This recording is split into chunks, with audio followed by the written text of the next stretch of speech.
우리 함께 읽은 이 본문의 말씀은 한나의 기도입니다. 이 한나의 기쁨, 이게 굉장한 기쁨이 아니겠습니까? 우리가 보통 세상적인 관점에서 생각해도 그 집안에 아이가 없다가, 그러니까 이 한나의 소생이 없다가 그 한나의 소생을 얻게 된 이 일, 생명을 잉태하게 된 이 일은 그 일 자체만 놓고 봐도 굉장히 축제적인 일이고 굉장히 깊은, 이 한나 개인적인 측면에서도 굉장히 큰 기쁨임이 분명하지요. 그래서 오늘 1절에 보면 이러한 한나의 어떤 기쁨, 이 마음이 아주 잘 드러난 내용을 우리가 살펴볼 수 있습니다. 그래서 여기 보면은 한나가 기도하여 가로되 내 마음이 여호와를 인하여 즐거워하며, 내 마음이 즐겁다는 거죠. 지금 한나가 겪었던 것과는 굉장히 대조되는 거죠. 대비되는 그 기쁨의 고백을 한나가 하고 있는 겁니다. 내 마음이 즐거워하며 또 내 뿔이 여호와를 인하여 높아졌으며, 이 뿔이라는 것은 어떤 이 권위의 상징이기도 하고 또 어떤 힘을 의미하는 그리고 어떤 사람들 앞에서의 의신, 이런 것들을 이제 세움을 받는 것을 의미합니다. 그래서 내 뿔이 여호와로 인하여 높아졌으며 내 입이 내 원수를 향하여 크게 열렸으니 이는 내가 주의 구원을 인하여 기뻐함이니라. 그래서 계속 한나의 처음에 나오는 고백이 뭐냐면은 기쁘다는 거죠. 기쁘다는 겁니다. 마음이 즐겁고 또 내 뿔이 높아졌으며 내 입이 연수를 향하여 크게 열렸으며 또 구원으로 인하여 내가 기뻐한다 하는 이 기쁨을 이 한나가 고백하고 있는 거죠. 그런데 이러한 한나의 찬송을 우리가 잘 살펴보면 그 내용의 초점이 응답을 받은 사실에 있지 않다는 것을 발견하게 됩니다. 그러니까 이게 무슨 말인가? 그러니까 이 기도의 내용을 우리가 면면히 잘 살펴보면 이 1장 처음에 보면 한나의 기도가 그 한나의 기쁨을 표현하는 것으로 이렇게 시작이 되지만, 그러나 이 내용들을 잘 보면은 그 초점이 그 한나의 기쁨이라는 것이 어떤 기도의 응답을 받음으로 인해서 그 응답받은 그 기도의 응답 때문에 기뻐하는 데 초점이 맞춰져 있지 않고 그 응답을 주신 하나님께 이 기도에 초점이 있다는 것을 이제 발견하게 됩니다. 이게 무슨 말인가 하면 이 한나의 이 찬송, 이 기도의 초점이 한나가 기도를 해서 응답받은 사실. 그러니까 어떤 응답을 받았죠? 그가 불임이었는데 사무엘이라는 아들을 얻게 됐죠. 그런데 이 기도는, 이 한나가 이 기뻐하는데 이 사무엘이라는 아들을 얻은 것에 그 한나의 기쁨이나 아니면 이 기도의 내용을 통해서 한나가 표현하고자 하는 것이 그 사무엘을 얻은 데 중심이 있질 않고 어디에 있다고요? 바로 그렇게 그 사무엘을, 그 아들을 주신 누구?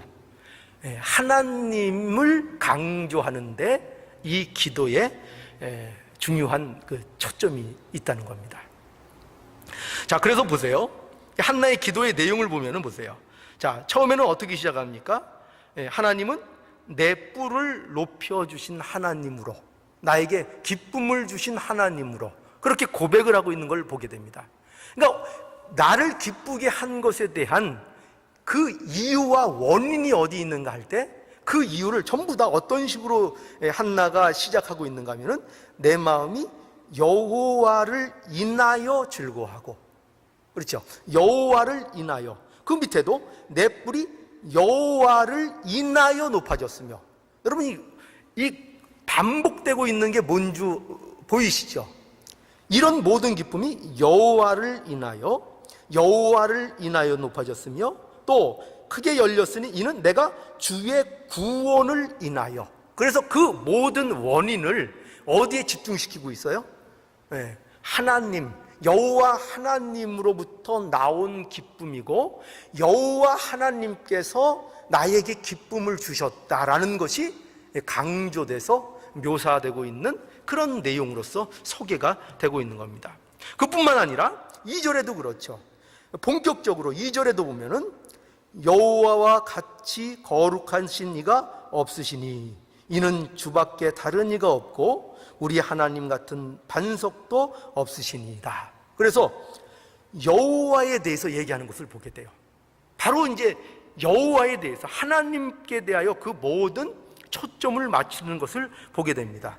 하나님 같은 분이 없다는 거죠. 하나님과 비교할 수 있는 그 어떤 신도 없다는 것을 이제 강조하고 있고, 그리고 이제 4절과 5절에서도 보면은, 자, 어떤 하나님을 묘사하고 있습니까? 하나님은 용사의 활은 꺾이고 넘어진 자는 힘으로 띠를 띠도다. 유족하던 자들은 양식을 위하여 품을 팔고 줄이던 자들은 다시 줄이지 않도다. 전에 잉태치 못한 자는 7을 낳았고 많은 자녀를 둔 자는 세약하였도다. 해가지고 뭐가 강조되고 있습니까? 하나님께서는 어떤 하나님이냐 할 때 모든 상황을 어떻게 하신다? 역전시키신다 이거죠. 모든 상황을, 처음에는 그것이 절망이고, 처음에는 그것이 슬픔이고, 그것이 어떤 약한 자의 모습이고 연약한 자의 모습이었는데, 그것들을 하나님께서는 어떻게 하시는 하나님이냐면 그 모든 것들을 하나님의 능력을 통하여 능히 그 모든 자리를 반전시키시고 역전시키시는 그 하나님이시다라는 것을 이 한나가 그 기도로서 고백하고 있는 것을 보게 되죠.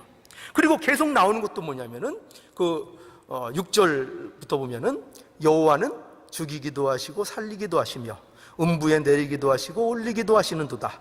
여호와는 가난하게도 하시고 부하게도 하시며 낮추기도 하시고 높이기도 하시는도다. 가난한 자의 진토에서 일으키시며 가난한 자를 진토에서 일으키시며 빈핍한 자를 거름더미에서 드사 귀족들과 함께 앉게 하시며 영광의 미를 차지하게 하시는도다. 땅의 기둥들은 여호와의 것이라 여호와께서 세계를 그 위에 세우셨도다. 라고 해서 하나님께서 인간의 뭐를 주장하신다? 가장 근본적이고 중요한 문제, 바로 생사의 문제, 죽음과 사는 생사의 문제를 하나님께서 주장하시며 그 모든 높아지고 낮아지고 가난해지고 부해지고 귀해지고 하는 이 모든 것들이 오직 하나님께 달려 있다는 것을 한나가 고백하는 것을 보게 됩니다. 그러면서 마지막에 9절에서 10절을 보면은 그가 그 거룩한 자의 발을 지키실 것이요 악인들로 흑암 중에 잠잠케 하리니 힘으로는 이길 사람이 없음이로다. 여호와를 대적하는 자는 산산이 깨어질 것이라. 하늘 우레로 그들을 치시리로다. 여호와께서 땅 끝까지 심판을 베푸시고 자기 왕에게 힘을 주시며 자기의 기름 부음을 받은 자의 뿔을 높이시리로다. 라고 해서 하나님께서 자기가 왕을 세우시고 그 세운 왕에게 힘을 주실 뿐만 아니라 그 왕의 뿔을 높여서 그 왕을 존귀케 하실 거라는 것으로 그 한나의 찬송이 이제 마무리되고 있죠.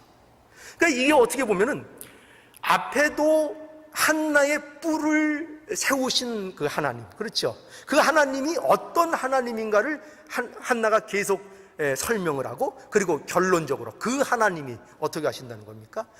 왕을 세우시고 그 왕의 뿔도 세우실 것이라 라고 해서 그 한나에게 응답하셔서 한나의 운명을 절망에서 희망으로 바꾸신 그 하나님께서 이스라엘의 역사도, 이스라엘도 왕을 세움으로 인하여 그 한나를 세우셨던 하나님이 이스라엘도 그와 똑같은 동일한 역사로 세우실 것을 약속하고 있고, 그 세우시는 역사는 이스라엘에게만 한정된 것이 아니라 오늘날 하나님의 백성 예수 그리스도 안에서 약속된 모든 하나님의 백성들에게 약속된 하나님의 일하심이다, 약속이다.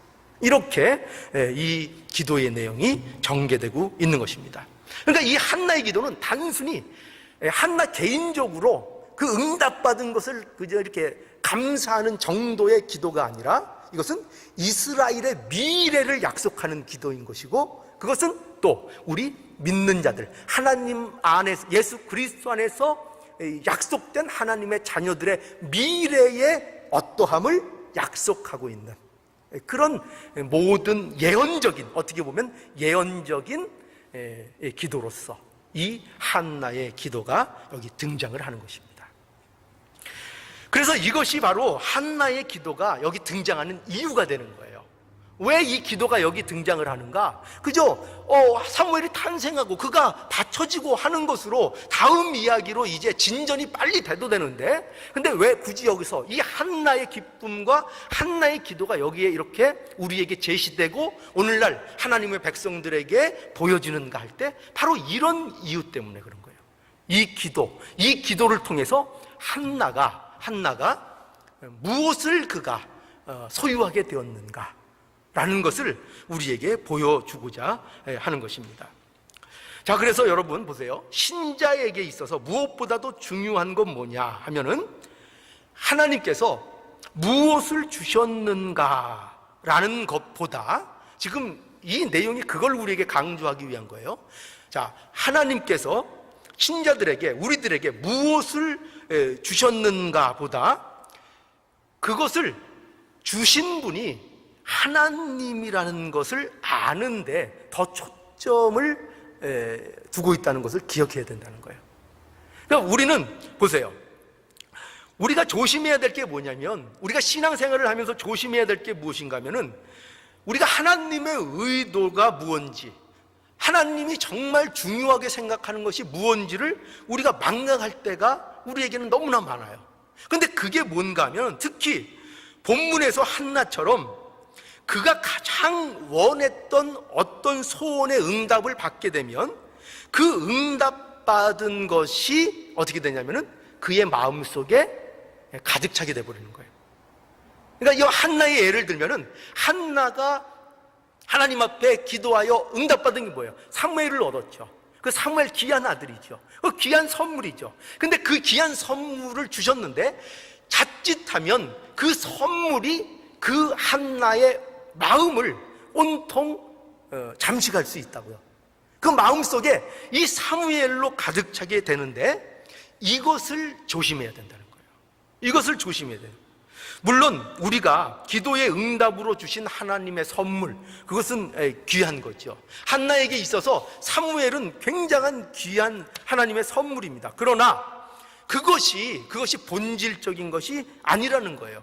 그러니까 사무엘을 기뻐하는 것이 그 사무엘을 주신 하나님의 의도와 목적이 아니고 뭐가 목적이냐면은, 사무엘을 주신 하나님을 기뻐하게 하는 것이 사실은 목적인 거예요.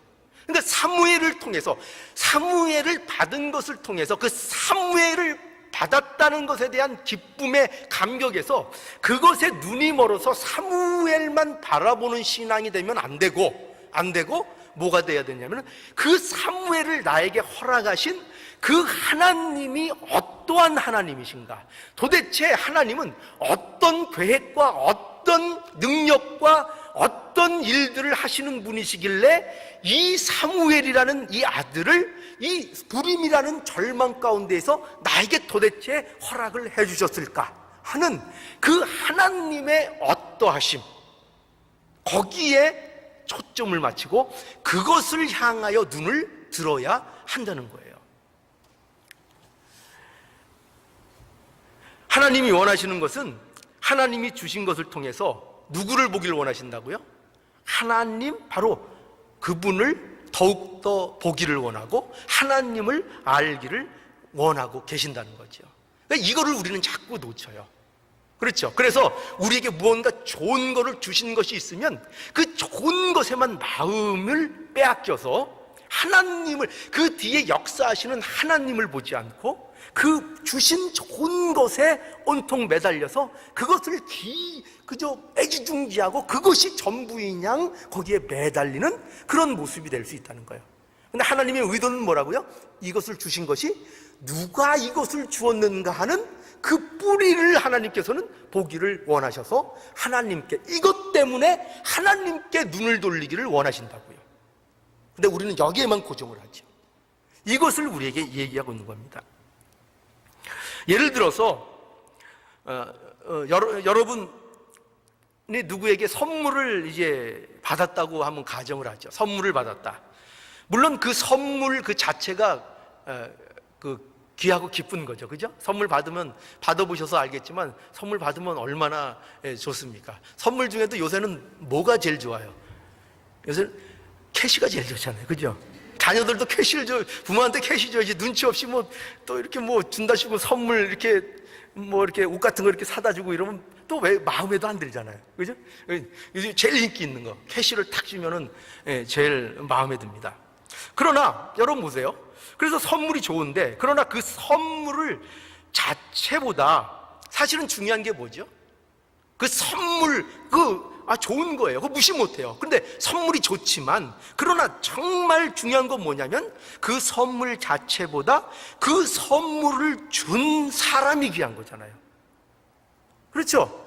그 선물을 준 사람이 더 중요한 거예요. 그래서 그 선물을 준 사람이 귀한 것이라는 것을 알게끔 의도하는 것이 가장 큰 목적이 되는 거예요.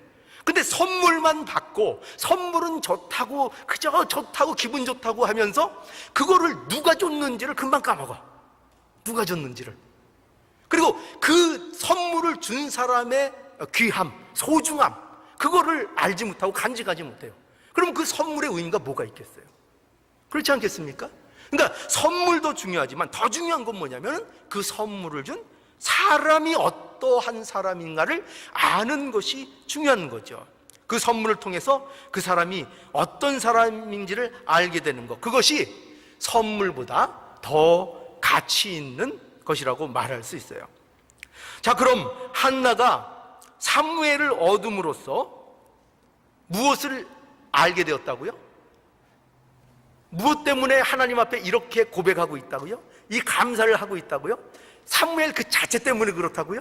아니요, 그게 아닌 거예요. 이 한나의 기도가 왜 여기에 이렇게 실리고 우리에게 어떤 모범적인 것으로 실리는가 하면, 한나의 기도는 사무엘에게 초점을 맞추고 있지 않아요. 그를 주었다는 것 자체의 기쁨을 가지고 있는 것이 아니라 그 사무엘 때문에 그 한나는 하나님의 어떠하심을 더 깊이 깨닫게 된 거예요. 그 하나님을 알게 된 거예요. 절망 가운데서 역사하시는 하나님, 어느 가운데에서도 그 희망이 없어 보이는데도서도 끊임없이 자신들을 위해서 일하시고 역사하시고 보호하시고 그 타락한 이스라엘을 끌고 나가시며 그 약속된 왕을 허락하시며 마침내 그 인류의 구원자인 예수 그리스도를 주실 그 하나님의 놀라운 예언적인 약속, 이 모든 것들을 어떻게 보면 한나는 보고 있을 수 있다고 말하고 있는 거예요. 그것 때문에 이 한나의 기도가 값진 것입니다. 이 한나가 사무엘을 얻음으로 인해서 이 하나님을 깨달은 거죠. 모든 상황을 지배하고 그 상황들을 역전시킬 수 있는 능력의 하나님, 그 능력으로 오늘날도 우리에게, 아니 한나에게 개입하셨고 이스라엘에게 개입하고 계시고 또 하나님의 백성들에게 개입하고 계신 바로 그 하나님, 그 하나님을 한나는 알게 된 것입니다. 그러니 이 한나의 찬송은 한나의 개인적인 찬송일까요? 그렇지 않죠. 그죠? 물론 여기에서는 한나가 개인적으로 찬송했지만 이것은 개인적인 찬송으로만 끝나는 찬송이 아니라 이스라엘 전체가 하나님께 대하여 부르는 찬송이어야 되는 것이고, 그리고 오늘날 하나님을 믿는 모든 백성들이 불러야 될 하나님에 대한 찬송으로서 여기 소개되고 있는 것입니다. 이 하나님을 우리가 알아야 되는 거예요. 자, 우리 이런 것들이 어떻게 신약에서 이루어지는가, 어떤 식으로 우리에게 왔는가 한번 찾아보죠. 누가복음 1장입니다. 누가복음 1장.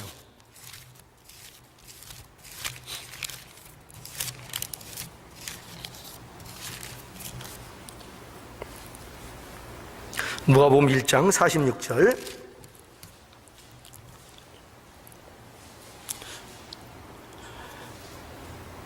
자, 이제 마리아의 기도입니다. 누가복음 1장 46절. 마리아가 가로되 내 영혼이 주를 찬양하며 내 마음이 하나님 내 구주를 기뻐하였음은 그 계집종의 비천함을 돌아보셨음이라.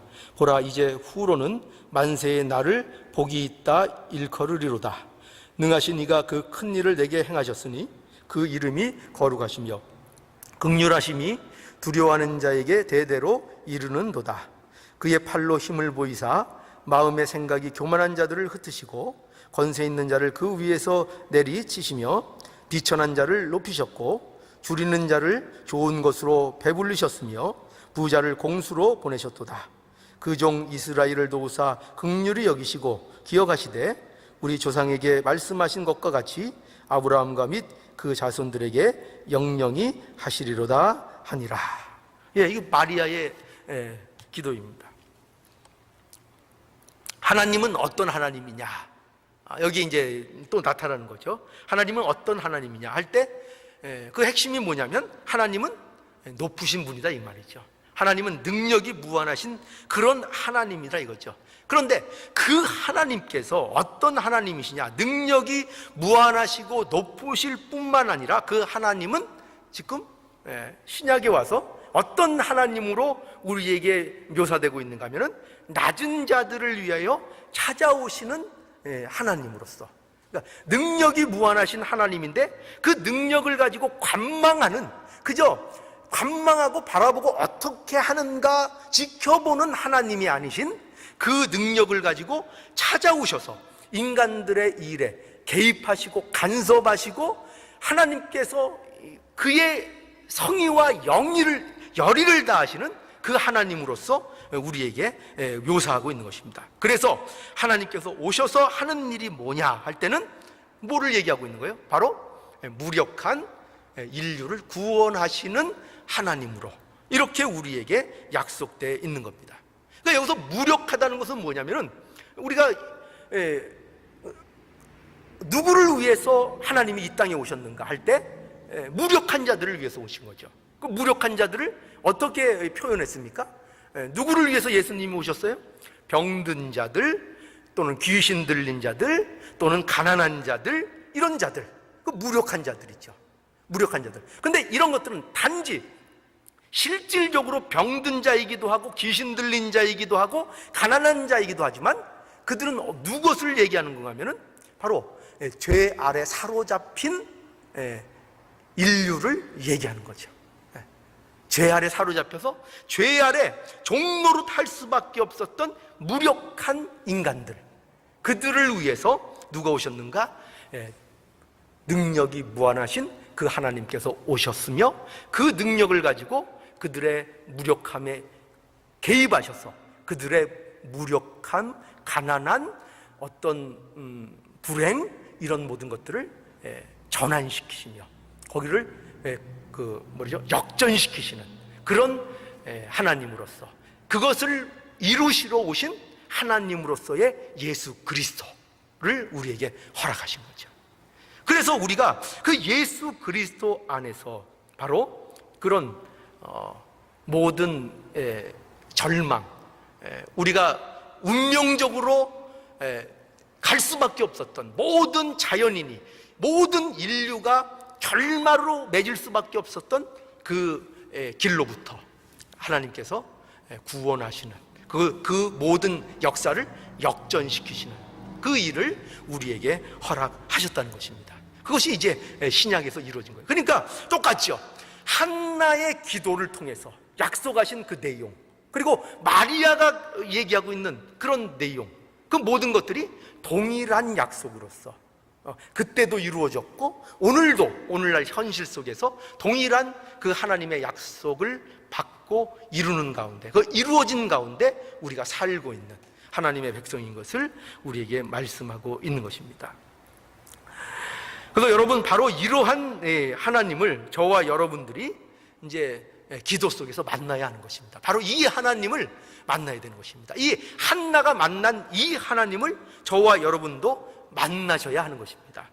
하나님은 저와 여러분의 실패와 정말 멸망받을 수밖에 없었던 그런 것들을 반전시킬 수 있는 능력의 하나님이신 것, 그리고 그 능력으로 저와 여러분들을 위해서 오시고 그 능력을 우리에게 베푸시기를 기뻐하시는 하나님, 그리고 그 능력을 저와 여러분들에게 베푸셔서 마땅히 우리가 받을 복을 우리가 받기를 원하시는 그 하나님, 또 그렇게 원하실 뿐만 아니라 적극적으로 우리의 삶 속에 그 능력을 가지고 개입하셔서 우리를 인도하시고 이끌어 가시는 그 하나님, 그 하나님을 만나셔야 한다는 겁니다. 그 하나님을 만나셔야, 이 완전하신 하나님이죠. 그러니까 우리가 믿는 하나님은 완전하신 하나님이죠. 부족함이 없으신 하나님이죠. 이 하나님은 능력도 무한하실 뿐만 아니라 자비와 긍휼도 무한하셔서, 여러분 한번 생각해 보세요. 능력은 있으신데 자비와 긍휼이 없으세요. 그러면 어떻게 할까요? 하나님은 폭군처럼 우리에게 행사하시겠죠. 그렇죠? 능력은 있고 자비와 긍휼이 없으세요. 그러면 그 하나님은 우리에게 폭군과 같은 하나님일 수밖에 없을 거예요. 우리를 구원하신다고 해도 우리를 구원하시는 것을 통해서 우리를 얼마나 우리에게, 하나님께 이런 말씀이 어울릴지 모르겠지만 우리에게 교만하신 하나님으로 우리에게 오실 수도 있겠어요. 그러나 하나님은 그런 하나님이 아니라 어떤 하나님이냐? 능력이 무한하실 뿐만 아니라 자비와 긍휼도 무한하신 하나님. 그런데 또 우리가 한번 반대로 생각해 보자고요. 자비와 긍휼과 사랑만 무한하신 하나님이에요. 그리고 능력이 없으세요. 그러면 그 하나님은 어떤 하나님이 되시겠어요? 굉장히 이렇게 그저 감성적으로만 느껴지는 하나님이 되시겠죠. 그죠? 이 백성이 불쌍하긴 한데, 애처롭긴 한데, 참 어떻게 구원할지 모르는 그런 하나님이 되시는 거죠. 만약에 능력이 없으시다면. 그런데 성경이 지금 이 한나의 고백 속에서 우리에게 강조하고 있는 하나님은 뭐냐면은, 그 하나님은 능력이 무한하실 뿐만 아니라 모든 것을 반전시키실 그 능력을 가지고 계실 뿐만 아니라 그 하나님은 또 어떤 하나님이라고요? 자비와 긍휼과 사랑을 갖고 계셔서 우리에게 끊임없이 간섭하지 않으실 수 없는 그 하나님, 그것을 강조하고 있죠. 바로 그 완전하신 하나님이 우리의 하나님이요 우리의 미래의 계획을 갖고 계신 하나님이라고 우리에게 말씀하고 있는 것입니다. 그러니까 여러분들도 이 한나의 이 만남을 우리가 기도 속에서 만날 수 있어야 되겠습니다. 우리가 기도하고 하나님 앞에 소원하고 응답받는 것 중요합니다. 그렇죠? 그리고 응답을 하나님께서 필요할 때 우리에게 주십니다. 또 우리에게 필요한 어떤 좋은 것들을 많이 주십니다. 그 좋은 것 받은 것으로 반드시 어떻게 해야 된다고요? 그것이 어떨 때 참된 가치가 있는 거라고요? 그 받은 것으로 인하여 그 시선이 누구에게 가야 된다고요? 하나님께로 가야 되는 것입니다. 그러니까 하나님을 더 알게 하는 것으로. 이것은 우리의 모든 신앙생활에 아주 절실하게 적용되는 문제입니다. 그러니까 우리가 신앙생활을 통해서 얼마나 어떤 것도 했고 어떤 것도 했는데, 그런 모든 어떤 것들이, 또 하나님이 내게 주신 좋은 것들이 내게 삶 속에서 무엇으로 결론 맺고 있는가, 그것으로 인하여 내가 어디로 더 향하고 있는가, 누구를 더 사모하게 되는가, 누구를 더 즐거워하게 되고 누구를 더 기뻐하게 되는가, 그 문제가 언제나 걸려 있는 것입니다. 그러니까 여러분, 저희가 이런 그 하나님이 주신 것들에 대한 그 자체의 유혹에 빠지지 마시고, 그 주신 것들이 의미하는 그것으로 인하여 반드시 우리가 찾아가야 되는 그 하나님을 알고 하나님께로 나가는 그 일이 우리의 모든 환경과 주어지는 것들을 통해서 날마다 성장할 수 있도록, 이것을 위해서 하나님 앞에 모두 간구하는 저와 여러분들이 모두 되셔야 되겠습니다.